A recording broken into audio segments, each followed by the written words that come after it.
గౌరవ ముఖ్యమంత్రి గారు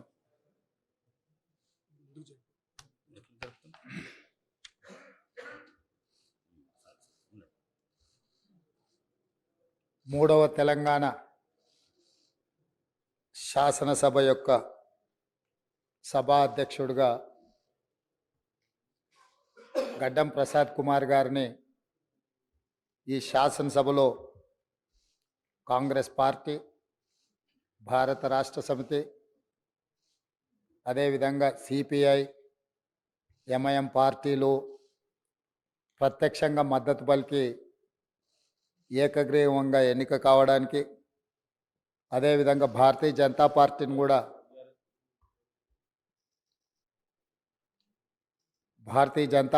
కూడా సంప్రదించడం జరిగింది.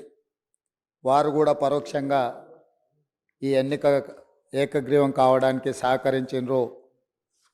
సభాపక్ష నాయకుడిగా మా సభ్యులకు, భారత రాష్ట్ర సమితి అధ్యక్షుడు మరియు శాసనసభ్యులకు, ఎంఐఎం అసదుద్దీన్ ఓవైసీ గారికి, అక్బరుద్దీన్ ఓవైసీ గారికి, సిపిఐ పార్టీ నాయకులకు అందరికీ, ఆ పార్టీ అధ్యక్షులకు, శాసనసభ్యులందరికీ కూడా ఈ సభాపక్షాన మనస్ఫూర్తిగా వారికి ధన్యవాదాలు తెలియజేస్తున్నాను. ఈ సభ ఒక మంచి సాంప్రదాయానికి మొదటి రోజే మనమందరము ఒక మంచి సాంప్రదాయాన్ని ముందుకు తీసుకెళ్ళడానికి అందరూ సహకరించడం, ఈ సాంప్రదాయం భవిష్యత్తులో కూడా కొనసాగాలి. ఈ మంచి సాంప్రదాయము సభ సమన్వయంతో, అందరి సహకారంతో ఈ సమావేశాలను మనం నిర్వహించుకుంటే తెలంగాణ ప్రజల యొక్క ఆకాంక్షను, తెలంగాణ ప్రజల యొక్క ఆలోచనను ఈ సభ ద్వారా పరిష్కరించడానికి అవకాశం ఉంటుంది. అదేవిధంగా గడ్డం ప్రసాద్ కుమార్ గారు నా సొంత జిల్లా, నేను ఎక్కడి నుంచి అయితే శాసనసభ్యుడిగా ప్రాతినిధ్యం వహిస్తున్నానో ఆ ప్రాంతం వాడు. వికారాబాద్కి చరిత్రలోనే గొప్ప పేరుంది. నిజాం సర్కారు ఉన్నప్పుడు చాలా రుగ్మతలు ఉన్న వాళ్ళకి వైద్య సహాయం అందాల్సిన వివిధ రకాల ఇబ్బందులు ఉన్న వాళ్ళందరినీ కూడా వికారాబాద్ గుట్ట మీద వైద్యం చేస్తే అందరికీ ఆ రుగ్మతలు తగ్గి సమస్యలు పరిష్కారం అవుతాయని తెలుసు. ఇప్పటికి కూడా అక్కడి వాతావరణం, అక్కడి గాలి, అక్కడి నేల ఒక మంచి వైద్యానికి ఉపయోగపడే ప్రాంతం. ఆ ప్రాంతం నుంచి వచ్చిన గడ్డం ప్రసాద్ కుమార్ గారు మన 3వ శాసనసభకు స్పీకర్గా ఎన్నిక కావడం ద్వారా సమాజంలో ఉన్న ఎన్నో రుగ్మతలను, సమస్యల్ని ఈ సభలో వారి నాయకత్వాన చర్చ జరిగి పరిష్కారం అవుతుందని చెప్పి నేను స్పష్టంగా భావిస్తున్నాను, ఆశిస్తున్నాను. అదేవిధంగా వారు అతి సామాన్యమైన కుటుంబం. వెనుకబడి చిన్న వయసులోనే తండ్రిని కోల్పోయి కుటుంబ బాధ్యతను తీసుకొని 8 మంది సోదరీమణుల మధ్యలో ఒక్కడుగా చిన్న వయసులోనే కుటుంబ బాధ్యతను భుజాల మీద వేసుకొని 8 మంది ఆడపడుచులను సమన్వయం చేసుకుంటూ సమాజంలో కుటుంబం యొక్క గౌరవాన్ని నిలబెడుతూ ఏ లోటు రాకుండా సోదరీమణులందరినీ కూడా ఈ రోజుకు, ఆ రోజు నుంచి ఈ రోజు వరకు సమన్వయంతో ముందుకు తీసుకెళ్తున్నాడు. అంటే ఉమ్మడి కుటుంబం ఎలా ఉండాలి, ఉమ్మడి కుటుంబంలో కుటుంబ సభ్యులకు ఉండే సమస్యల్ని వాళ్ళు అడగక ముందే గుర్తించి పరిష్కరించడం తెలిసింది అని అంటే ఈ శాసనసభ కూడా స్పీకర్ గారి కుటుంబం. మనందరం కూడా వారి కుటుంబంలో సభ్యులం. అది ప్రతిపక్షము, పాలకపక్షము, విపక్షము అనే విభేదాలు లేకుండా సభ్యులు అంటే ఈ సభ యొక్క సభ్యులు. ఆ సభ్యులు లేవనెత్తే అంశాలను, వారు లేవనెత్తిన అంశాలలో ఉన్న లోతును దృష్టిలో పెట్టుకొని తప్పకుండా స్పీకర్ గారు ఆ సమస్యలకు పరిష్కారం చూపిస్తారు. ఒక కుటుంబాన్ని, ఉమ్మడి కుటుంబాన్ని నడిపించడం, సమన్వయం చేయడం, సమాజంలో ఆ కుటుంబం యొక్క గౌరవాన్ని నిలబెట్టడం తెలిసిన వ్యక్తులు ఈ సభకు సభాధ్యక్షుడు అయిందంటే మన అందరి యొక్క హక్కులను తప్పకుండా వారు కాపాడతారు. అదేవిధంగా వారు రాజకీయ ప్రస్థానం, స్థానిక సంస్థలు ఒక ఎంపీటీసీగా వారి రాజకీయ ప్రస్థానం మొదలయ్యి అక్కడి నుంచి వారు ఎంపీపీ అవ్వడం, 2008 ఉప ఎన్నికలలో శాసనసభ్యుడిగా ఎన్నికవ్వడం, 2009లో తిరిగి వారు శాసనసభ్యుడిగా ఎన్నికవ్వడం, తర్వాత వారు మంత్రిగా సేవలు అందించడం, హ్యాండ్లూమ్ వీవర్స్కి వాళ్ళకున్న లోన్లు కానీ లేకపోతే వాళ్ళ సమస్యలను పరిష్కరించడంలో క్రియాశీలక పాత్ర పోషించడము, వారు మంత్రిగా ఉన్నప్పుడు వికారాబాదును శాటిలైట్ టౌన్గా గుర్తించి కీర్తిశేషులు పెద్దలు జైపాల్ రెడ్డి గారు అర్బన్ డెవలప్మెంట్ మినిస్టర్గా ఉన్నప్పుడు ఢిల్లీకి వెళ్ళి వారితో మాట్లాడి వికారాబాద్ పట్టణాన్ని శాటిలైట్ టౌన్గా గుర్తించి 2200 కోట్ల రూపాయలు మంజూరు చేయించి అక్కడ అభివృద్ధి కార్యక్రమాలను ముందుకు తీసుకెళ్ళి ఆ రోజు వారు అక్కడి ప్రజల యొక్క సేవలో వారు ముందున్నారు. అదేవిధంగా అక్కడ మెడికల్ కాలేజ్ కావాలని వారే ఆ రోజు ఆ ప్రతిపాదన తీసుకొచ్చి ఈరోజు మెడికల్ కాలేజ్ మంజూరు అయింది. ఇంకా స్టాఫ్ ఇతర అంశాలు కూడా కొన్ని ఉన్నాయి.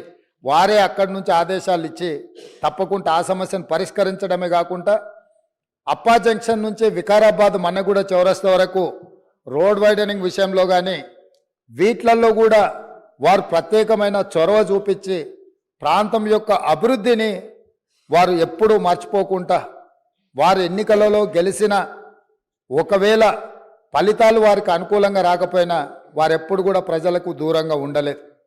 కాబట్టి ఈరోజు గడ్డం ప్రసాద్ కుమార్ గారు లాంటి వ్యక్తులు సునిశ్చిత దృష్టితో, సమస్యల అవగాహనతో, సభ్యుల సమన్వయంతో ఈ శాసనసభను వారి నాయకత్వంలో మనందరం ఒక ఆదర్శవంతమైన శాసనసభగా నడిపించడానికి వారి పూర్తిగా మన అందరికీ దశ దిశ నిర్దేశిస్తారు. వారిని మనస్ఫూర్తిగా ఎంపీటీసీ నుంచి శాసనసభాపతిగా ఈరోజు బాధ్యతలు నిర్వహించే వరకు వారి యొక్క రాజకీయ ఎదుగుదల కావచ్చు, ప్రజా సమస్యల పరిష్కారంలో కావచ్చు, వారి యొక్క కృషిని అభినందిస్తూ నేను ఏ ప్రాంతం నుంచి అయితే శాసనసభ్యుడిగా ఎన్నికైనానో మా ప్రాంతానికి సంబంధించిన శాసనసభ్యులే ఆ ప్రాంత నివాసే వికారాబాద్ జిల్లా ఒకప్పుడు డాక్టర్ మరి చెన్నారెడ్డి గారు ఆ ప్రాంతం నుంచి వచ్చి దేశ రాజకీయాలలోనే అత్యంత క్రియాశీలక పాత్ర పోషించారు. ఆ ప్రాంతం నుంచి వచ్చిన గడ్డం ప్రసాద్ కుమార్ గారు ఈ సభ అధ్యక్షుడిగా ఎన్నికవ్వడం, ఈ ఎన్నికవ్వడానికి సహకరించిన మిత్రపక్షాలన్నిటినీ ప్రతిపక్షాలన్నిటిని కూడా మరొకసారి అభినందిస్తూ మనస్ఫూర్తిగా వారికి అభినందనలు తెలియజేస్తూ ఈ సభలో సభ్యుల యొక్క అందరి హక్కులను వారు కాపాడతారనే నమ్మకంతో వారి అభినందిస్తున్నాను. వారి నాయకత్వంలో మేమందరం కూడా రాష్ట్రానికి మేలు జరిగే విధంగా కార్యక్రమాలు తీసుకుంటామని తెలియజేస్తూ సెలవు తీసుకుంటున్నాను. అధ్యక్ష, ముందుగా శాసనసభ అధిపతిగా ఎన్నికైన మీకు హృదయపూర్వకంగా మా పార్టీ పక్షాన, మా అందరి పక్షాన కూడా హృదయపూర్వకంగా మీకు అభినందనలు తెలియజేస్తూ, మా పార్టీ అధ్యక్షులు పెద్దలు శ్రీ కేసీఆర్ గారు వారు దురదృష్టవశాత్తు వారికి కొంత గాయమయ్యి హాస్పిటల్లో ఉన్నప్పటికీ ఎప్పుడైతే ఈ ప్రతిపాదన శ్రీధర్ బాబు గారి ద్వారా మరి వారికి వచ్చిందో వెంటనే ఒక క్షణం కూడా సంకోచించకుండా, రెండో ఆలోచన లేకుండా తప్పకుండా సహకరించవలసిందే అని చెప్పి ఏకగ్రీవంగా ఎన్నిక కావడానికి వారు మాకు ఆదేశాలు ఇవ్వడం జరిగింది. దానికి అనుగుణంగానే నిన్న మీ నామినేషన్లో కూడా మేమందరం కూడా పాల్గొనడం జరిగింది.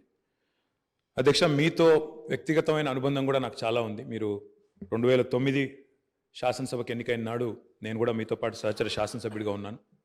ఆనాడు తెలంగాణ ఉద్యమంలో కూడా మీరు మీ వంతు పాత్ర పోషించినారు. 2012 నుంచి 14 దాకా మీరు మంత్రిగా, ముఖ్యంగా మా శాఖకు మంత్రిగా, హ్యాండ్లూమ్స్ అండ్ టెక్స్టైల్స్ డిపార్ట్మెంట్కి మంత్రిగా మీరు పనిచేసిన క్రమంలో ఆనాడు ఒక సందర్భంలో నేను మీ దగ్గరకు వచ్చి మీరు రండి, సిరిసిల్లకి మీరు రావాలి, ఎందుకంటే రాష్ట్రం మొత్తంలోనే టెక్స్టైల్ అంటే సిరిసిల్ల కాబట్టి మీరు తప్పకుండా రావాలి అంటే మీరు కొంత సంకోచం వ్యక్తం చేసినారు మొదలు. మరి ఇప్పుడు ఉద్యమం ఉధృతంగా ఉంది, నేను మంత్రిగా ఉన్నాను, ఈ సమయంలో వస్తే ఏమైనా ఇబ్బంది ఉంటుందా అంటే లేదు, మనం కలిసే పోదామని చెప్పి ఆ రోజు మీరు రావడమే కాకుండా ఆనాడు మరి బ్రహ్మాండంగా మీరు వచ్చి అక్కడ కార్మికుల సమస్యలు విని తర్వాత చాలా సమస్యల పరిష్కారానికి మీ స్థాయిలో మీరు కృషి చేసినందుకు కూడా మీకు మనస్ఫూర్తిగా ఈరోజు మళ్ళొకసారి అభినందనలు, ధన్యవాదాలు కూడా తెలియజేస్తూ, మరి ఒక ఉన్నతమైన సాంప్రదాయానికి ఈరోజు మరి తెరదీస్తూ ఇతర పెద్దలు గౌరవనీయులు తెలంగాణ రాష్ట్రం ఏర్పడ్డ తర్వాత పెద్దలు సిరికొండ మత్స్యనాచారి గారు, తర్వాత శ్రీ పోచారం శ్రీనివాసరెడ్డి గారు, తదనంతరం మీరు, మరి వారు ఇద్దరు కూడా నెలకొల్పిన సాంప్రదాయాలు, కాపాడిన విలువలు, వాటన్నిటిని మీరు కూడా పరిరక్షిస్తారని మనస్ఫూర్తిగా ఆకాంక్షిస్తూ, మీ ఉన్నతికి మనస్ఫూర్తిగా అభినందనలు తెలియజేస్తూ, మరి ఇప్పుడే పెద్దలు ముఖ్యమంత్రి గారు, ఉప ముఖ్యమంత్రి గారు, మంత్రివర్యులు కూడా చెప్పినట్టు, మరి ఈ సభ అందరి సభ, ఈ సభలో ఉండే ప్రతి సభ్యుడి యొక్క గౌరవాన్ని, ప్రతి సభ్యుడి యొక్క హక్కులను, ముఖ్యంగా ప్రజల తరపున మాట్లాడే ప్రతి నాయకుడి యొక్క, ప్రతి గౌరవ సభ్యుడి యొక్క మరి గొంతును వినిపించే విధంగా ఆ బాధ్యత మీరు తప్పకుండా సమర్థవంతంగా నిర్వహిస్తారని మనస్ఫూర్తిగా ఆశిస్తూ, మరి ఒక సామాన్య ఎంపీటీసీ పదవి నుంచి ఈరోజు శాసనసభ స్పీకర్గా ఎదిగిన మీ జీవితం ఏదైతే ఉందో, రాజకీయ ప్రస్థానం ఏదైతే ఉందో, ఇది చాలామందికి తప్పకుండా స్ఫూర్తిదాయకంగా ఉంటుందని చెప్పి మనసారా ఆకాంక్షిస్తూ, మీ బాధ్యతలో మీరు 100% విజయవంతం సాధించాలని మా పార్టీ తరఫున కూడా కోరుకుంటూ మళ్ళొకసారి మీకు అభినందనలు అధ్యక్ష. Thank you. అధ్యక్ష, తెలంగాణ 3వ శాసనసభకి స్పీకర్గా ఎన్నికైనటువంటి మీకు ముందుగా హృదయపూర్వకమైనటువంటి అభినందనలు తెలియజేస్తా ఉన్నాం. ప్రజాస్వామ్య స్ఫూర్తిని పూర్తిగా కాపాడాలనేటువంటి ఆలోచనతో సభలో ఉన్నటువంటి అన్ని రాజకీయ పార్టీలకు సంబంధించినటువంటి ఫ్లోర్ లీడర్స్ అందరూ కూడా మీ ఎన్నికని ఏకగ్రీవంగా చేసినందుకు ఈ ప్రజాస్వామ్య అత్యున్నతమైనటువంటి దేవాలయంగా భావించేటువంటి శాసనసభకి మీ ఎన్నిక తప్పనిసరిగా వన్నె తెచ్చిందని నేను భావిస్తూ ఉన్నాను. మీరు వెనకబడినటువంటి ప్రాంతం నుంచి కాకుండా సమాజంలో ఉన్నటువంటి అత్యంత పేదవాళ్ళ సమస్యలన్నీ తెలిసినటువంటి వ్యక్తిగా, 3 సార్లు శాసనసభకి ఎన్నికైనటువంటి వ్యక్తిగా, స్థానిక సంస్థల నుంచి ప్రాతినిధ్యం వహించినటువంటి వ్యక్తిగా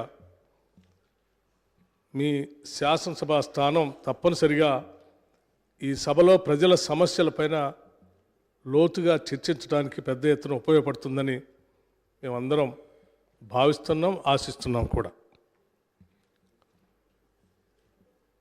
మీరు గతంలో షెడ్యూల్ కాస్ట్ వెల్ఫేర్ కమిటీ సభ్యులుగా ఉండి, ఆ తర్వాత చైర్మన్గా కూడా ఉండి, ఆ సమస్యలపైన చైర్మన్గా మీరు చూపించినటువంటి చొరవ కూడా ఈ సమాజంలో ఉన్నటువంటి షెడ్యూల్ కాస్ట్ సమాజానికి పెద్ద ఎత్తున ఉపయోగపడిందని చెప్పడంలో కూడా నాకు ఎటువంటి సందేహం లేదు అధ్యక్ష. అలాగే మీరు గతంలో హ్యాండ్లూమ్ మంత్రిగా పనిచేసినప్పుడు చేనేత కార్మికుల యొక్క బాధల్ని అర్థం చేసుకొని వాళ్ళకు ఉన్నటువంటి లోన్లని మీరు ప్రత్యేక చొరవ తీసుకొని మాఫీ చేయించడం కోసం మీరు చేసినటువంటి ప్రయత్నం కూడా ఈ సమాజంలో ఇబ్బందుల్లో ఉన్నటువంటి ప్రజలపైన మీకున్నటువంటి మనసుకి స్పష్టంగా అర్థం పడుతూ ఉంది. మీలాంటి వ్యక్తులు ఈ శాసనసభ స్థానానికి సభాపతి కావటం, ఈ సభలో రాష్ట్రంలో ఉన్నటువంటి ప్రజల ఇబ్బందులపైన, ప్రజల యొక్క సమస్యలపైన లోతుగా చర్చించడానికి పెద్ద ఎత్తున మీరు సమయం ఇస్తారని, ఆ దిశలో సభ్యులందరికీ కూడా వారి వారి గౌరవం కాపాడుతూనే, వారికి ఇవ్వాల్సినటువంటి సమయాన్ని ఇస్తూనే, వాళ్ళ హక్కులను కూడా కాపాడే ప్రయత్నంలో ఎటువంటి లోపం ఉండదని నేను భావిస్తూ ఉన్నాను మీకున్నటువంటి అపారమైనటువంటి అనుభవం ద్వారా. మీరు ఈ శాసనసభకి సభాపతిగా ఎన్నిక కావటం, మీతో పాటు పనిచేసినటువంటి శాసనసభ్యులుగా మేమందరం ఈరోజు గర్విస్తూ ఉన్నాం. మీరు సభాపతి స్థానంలో కూర్చొని ఈ రాష్ట్రం ఎన్నో కోరికలతో, ఎన్నో ఆలోచనలతో, ఎన్నో కలలతో తెచ్చుకున్న తెలంగాణ రాష్ట్ర భవిష్యత్తు కోసం ఈ రోజు నుంచి జరిగేటువంటి ఈ శాసనసభ సమావేశాల్లో చర్చలు అర్థవంతంగా ప్రజల సమస్యల్ని పరిష్కారం చేసేటువంటి దిశగా మీరు సలహాలు సూచనలు ఇస్తారని, ఆ దిశలోనే ఈ సభని ముందు నడుపుతారని ఆశిస్తూ, మీ ఎన్నికకి సహకరించినటువంటి అన్ని రాజకీయ పార్టీల ఫ్లోర్ లీడర్స్ అందరికి కూడా నేను నా హృదయపూర్వకమైనటువంటి అభినందనలు కూడా తెలియజేస్తూ ఉన్నాను. ఇప్పుడే సభానాయకులు ముఖ్యమంత్రి గారు రేవంత్ రెడ్డి గారు చెప్పినట్టు భవిష్యత్తులో కూడా ఈ రాష్ట్ర సమస్యలపైన, ఆ సమస్యల పరిష్కారం కోసం మనం చర్చించేటప్పుడు ఇదే స్ఫూర్తితో సభలో ఉన్నటువంటి అన్ని రాజకీయ పార్టీల నాయకులు ముందుకు వస్తారని, ఈ రాష్ట్ర సర్వతోముఖ అభివృద్ధి కోసం మనం అందరం కలిసి పెద్ద ఎత్తున పనిచేద్దామని చెప్పి ఈ సందర్భంగా మీ ద్వారా సభలో ఉన్నటువంటి వారందరికీ కూడా విజ్ఞప్తి చేస్తూ మరొక్కసారి నా హృదయపూర్వకమైనటువంటి అభినందనలు మీకు తెలియజేస్తూ కూర్చుంటాను. అధ్యక్ష, థ్యాంక్ యూ. శ్రీ దుద్దిల్ల శ్రీధర్ బాబు గారు. అధ్యక్ష, మొదటగా 3వ తెలంగాణ శాసనసభకి మీరు స్పీకర్గా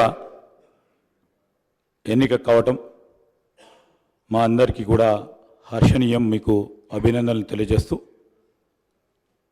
మీకున్న అపార రాజకీయ అనుభవం, మీ రాజకీయ ప్రస్థానం మొదటగా NSUI, youth Congress, senior Congress లీడర్గా ఈరోజు పార్టీ పరంగానే కాకుండా మరి మీరు శాసనసభ్యులుగా 3వసారి ఎన్నిక కావటం, ప్రజా సమస్యలను పరిష్కార మార్గంలో పెట్టడానికి మీరు చూపెట్టిన చొరవ, మీరు తీసుకున్న అనేక ప్రోగ్రెసివ్ అడుగులు తప్పకుండా మరి ఐడియలిస్టిక్గా రాబోయే తరాలకు కూడా ఒక ఆదర్శనీయంగా ఉంటాయని, ఆ క్రమంలోనే మీరు మొదటగా ఎంపీటీసీగా, మండలాధ్యక్షులుగా, దాని తదుపరి శాసనసభ్యుడిగా, చైర్మన్గా, మరి ఆనాడు పెద్దలు దామోదర్ రాజనరసింహ గారు ఎస్సీ సబ్ ప్లాన్కి సంబంధించిన ఒక ప్రధానమైన విధానపరమైన నిర్ణయం, దేశ చరిత్రలో నిలిచిపోయే ఆ నిర్ణయంలో ప్రధాన భాగస్వాములుగా మీరు నిలవటం, ఆ క్రమేణా మీరు ప్రజా జీవితంలో ప్రజా సంక్షేమము, అదేవిధంగా ప్రజలకు దగ్గరగా ఉండాలని, ఓడినా నేను మీకున్నానని ఒక ధైర్యాన్ని ఇచ్చి ముందుకు నడిపిన వైనాన్ని ఈరోజు గుర్తు తెచ్చుకుంటూ, మరి మీరు మంత్రిగా హ్యాండ్లూమ్స్ అండ్ టెక్స్టైల్స్కి సంబంధించి ఉమ్మడి ఆంధ్రప్రదేశ్ రాష్ట్రంలోనే ఆనాడు ఎయిర్పోర్ట్స్లో కానీ, రైల్వే స్టేషన్స్లో కానీ, కాలేజీలో కానీ, బస్ స్టాండ్స్లో కానీ మీరు హ్యాండ్లూమ్స్ను ఎంకరేజ్ చేయాలని, ప్రోత్సాహం చేయాలని స్టాల్స్ పెట్టడం, ఆ క్రమంలో హ్యాండ్లూమ్స్ అండ్ టెక్స్టైల్స్కి సంబంధించిన వారన్నిటిని కూడా ఆదుకోవాలనే మీ ప్రధానమైన ఉద్దేశాన్ని ఈ సందర్భంలో మరి జ్ఞప్తికి తీసుకొస్తూ, రాబోయే కాలంలో కూడా మరి ఇప్పటివరకు కూడా ఒక మంచి సాంప్రదాయాన్ని 3వ శాసనసభకు సంబంధించి, తెలంగాణ శాసనసభకు సంబంధించి ఒక మంచి సాంప్రదాయాన్ని ఏర్పాటు చేయాలని సభానాయకులు మరి ముఖ్యమంత్రి గారు ప్రతిపాదించిన మీ అభ్యర్థిత్వాన్ని మేము కోరగానే టీఆర్ఎస్ పార్టీ వారు కానీ, అదేవిధంగా ఎంఐఎం పార్టీ వారు కానీ, అదేవిధంగా ఈరోజు బీజేపీ పార్టీ వారు కానీ మేము ఒక మంచి సాంప్రదాయాన్ని నెలకొల్పుదాం, మన రాష్ట్రాన్ని ఒక ఆదర్శనీయమైన రాష్ట్రంగా శాసనసభ వ్యవహారాలకు సంబంధించి ముందుకు తీసుకెళ్లాలని వారి ఆలోచనకు మేము కృతజ్ఞతలు తెలియజేస్తూ, అదేవిధంగా గౌరవ శాసనసభ్యుల హక్కులకు సంబంధించి మీరు కూడా శాసనసభ్యుడిగా వారికి సంబంధించి మరి రాజ్యాంగంలో వారికి కలిగించిన హక్కులను కాపాడే ప్రతి క్రమములో ఈరోజు మీరు వారికి అండగా నిలబడతారని, ఈ హౌస్ను కూడా సజావుగా నడపడానికి మేము ప్రతిపక్షాలకు సంబంధించిన శాసనసభ్యులందరినీ కూడా కోరుతా ఉన్నాం. మరి గౌరవ స్పీకర్ గారు ఏ నిర్ణయం తీసుకున్నా సభా సాంప్రదాయాలను బట్టి రూల్స్ అండ్ ప్రొసీజర్ ప్రకారం వారు తీసుకునే నిర్ణయానికి పూర్తి స్థాయిలో వారికి మరి తప్పకుండా సపోర్ట్ చేస్తారనే ఆశాభావంతో ముందుకు చెప్తూ మరొకసారి మీరు శాసన సభాపతిగా ఆ స్థానంలో కూర్చుంటే నేను మాకు ప్రత్యేకంగా మా కుటుంబానికి సంబంధించి మా నాన్నగారు శ్రీపాదరావు గారు శాసన సభాపతిగా మరి అదే చైర్లో ఇదే శాసనసభలో మరి అనేక సంవత్సరాలు శాసన సభాపతిగా వారు ఈ శాసనసభను నడిపించిన వైనాన్ని ఒకసారి జ్ఞప్తికి తెచ్చుకుంటూ మీరు ఈ 5 సంవత్సరాల కాలం పాటు ఈ శాసనసభని దిగ్విజయంగా ఈ తెలంగాణ రాష్ట్రంలో ఉన్న ప్రజా సమస్యలను ఈ శాసనసభ వేదిక ద్వారా తీరికంగా చర్చించే ఆలోచన చేస్తూ ఉన్న మా ప్రభుత్వానికి సంబంధించి మీరు తప్పకుండా మీరు దిశని ఇవ్వాలని కోరుకుంటూ మరొకసారి మీకు అభినందన తెలియజేస్తూ సెలవు తీసుకుంటాను. ధనసరి అనసూయ సీతక్క గారు. నమస్కారం sir. Third Telangana legislative assembly స్పీకర్గా మీరు ఎన్నికైనందుకు చాలా సంతోషంగా ఉంది సార్. మీకు శుభాకాంక్షలను తెలియజేస్తూ మీ వ్యక్తిగత జీవితంలో కానీ రాజకీయ జీవితంలో కానీ ఎన్నో రకాల ఒడిదుడుకులను ఎదుర్కొని ఈ స్థాయికి రావడం మాలాంటి అణగారిన వర్గాల నుంచి వచ్చినటువంటి బిడ్డలకు మీ జీవితం కూడా ఆదర్శప్రాయం, స్ఫూర్తిదాయకం. 2009లో కూడా నేను ఈ అసెంబ్లీలో ఈ సభలో ఉండడం జరిగింది. గత 5 ఇయర్స్ నుంచి మేమంతా పక్కపక్కనే ఒకే క్వార్టర్స్లో ఉండి మీరు ఎదుర్కొన్నటువంటి వ్యక్తిగత జీవితంలో మీ సతీమణి గారు కోల్పోవడం ఇట్లాంటివన్నీ కూడా మిమ్మల్ని చూసినప్పుడు మీరెంతో నిబ్బరంగా ఉన్నటువంటి తీరు ఇవన్నీ కూడా చాలా చెలించినటువంటి సందర్భం. ఈరోజు మిమ్మల్ని చూస్తే చాలా గర్వంగా ఉంది. అదే కాకుండా ఒక అణగారిన వర్గాల నుంచి అంచబడ్డ వర్గాల నుంచి వచ్చినటువంటి బిడ్డలు ఎదగాలంటే ఎన్ని కష్టాలు ఉంటాయో తెలిసినటువంటి వ్యక్తులుగా మీ జీవితం మా అందరికి కూడా ఆదర్శప్రాయం. మీరు ఒదుగుతూ ఎదిగిన తీరు దేశానికి ఒక ఆదర్శవంతం. తప్పకుండా మీరు మమ్మల్ని అందరినీ కూడా సమన్వయం చేసుకొని సభ యొక్క ఔన్నత్యాన్ని ముందాతనాన్ని కాపాడతారని భావిస్తూ ధన్యవాదాలు. సెలవు తీసుకుంటాను. అధ్యక్ష, ముందుగా తెలంగాణ 3వ శాసనసభకు అధ్యక్షునిగా ఏకగ్రీవంగా ఎన్నికైనందుకు మీకు హృదయపూర్వకమైన అభినందనలు తెలియజేస్తున్నాను. మీ యొక్క బయోడేటా చూస్తే అంచెలంచెలుగా రాజకీయంగా మీరు ఏ రకంగా ఎదిగి వచ్చారు. పేద దళిత కుటుంబంలో పుట్టి అనేక సామాజికపరమైన ఆర్థికపరమైన అవమానాలను, అవస్థలను, ఇబ్బందులను ఎదుర్కొని వాటన్నిటిని కూడా అధిగమించి ఈ స్థాయికి మీకు రావడం అంటే కొత్తగా వచ్చే రాజకీయ నాయకులందరికీ కూడా మీరు ఒక ఆదర్శం అని చెప్పి నేను ఈ సందర్భంగా భావిస్తున్నాను.